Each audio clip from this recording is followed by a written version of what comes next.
Pushpa 2 release. തിരക്കിൽപ്പെട്ട് മരിച്ചത് പരിക്കേറ്റ ഭർത്താവും മക്കളും. പുഷ്പ 2 പ്രീമിയർ ഷോ കാണാനെത്തി തിക്കിലും തിരക്കിലും പെട്ട് മരിച്ച സ്ത്രീയെ തിരിച്ചറിഞ്ഞു.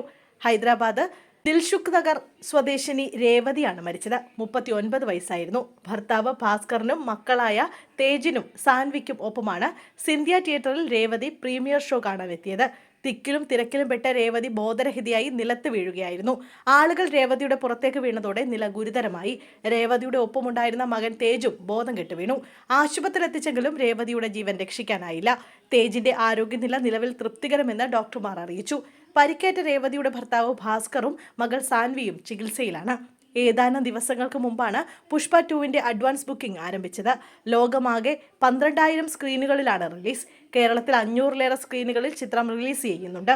ചിത്രത്തിന്റെ ആദ്യദിന കളക്ഷൻ 250 കോടി കടക്കുമെന്നാണ് ട്രേഡ് അനലിസ്റ്റുകൾ വിലയിരുത്തുന്നത്.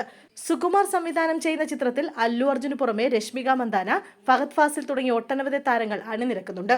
400 കോടിയാണ് ചിത്രത്തിന്റെ ബജറ്റ് എന്നാണ് റിപ്പോർട്ടുകൾ. അതേസമയം പുഷ്പ 3 വരുമെന്ന് കഴിഞ്ഞ ദിവസം സുകുമാർ അറിയിച്ചിരുന്നു.